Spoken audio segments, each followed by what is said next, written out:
January 1995. Start. Mr. Speaker Sir, we have been discussing the report of the Commission on the Welfare of the Backward Classes during the last 2 days. I very well understand the feelings of the honorable members in the matter. I would like to say in this connection that the issue is not something new. It is not only a very old problem, but it is also a serious and complicated one.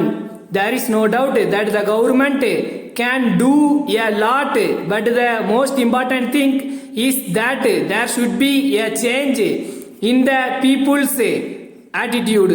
It is therefore very necessary that every effort should be taken to bring about this change. At the same time, we have to bear in mind that this is not a question concerning a single party or government. It is a national question. I would like to remind the honorable members about the several steps taken by the government in the past to improve the lot of the backward class people. But in spite of all these steps, there has been no change in the people's attitude.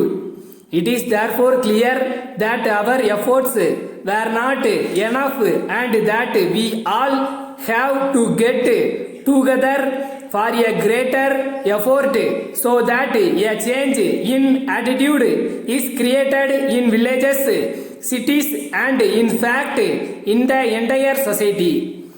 I have read in newspapers that at times the backward class people are oppressed by others in some parts of the country. This really indicates the sorry state of affairs.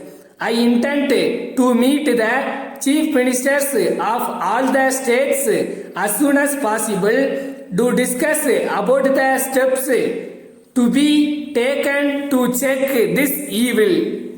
Some honorable members have rightly pointed out that such incidents are a plot of the face of the nation. All of us have to get together and see that no such incidents take place anywhere in the country in future. Our backward class brothers and sisters also on their part should themselves be vigilant so that whenever they feel that the atmosphere is not conditional to their well-being, they should inform the concerned authorities immediately. I know that such incidents at times occur all of a sudden. It should, however, be possible for the local people to come to know of it at the earliest possible time so that they can give advance information about it to all concerned. Now it is our national responsibility to see that our progress and development are accelerated. There is another aspect of the question that has been highlighted in all reports of the government. Even though several programs are implemented for the welfare of these people, their benefits do not reach the poor and the needy.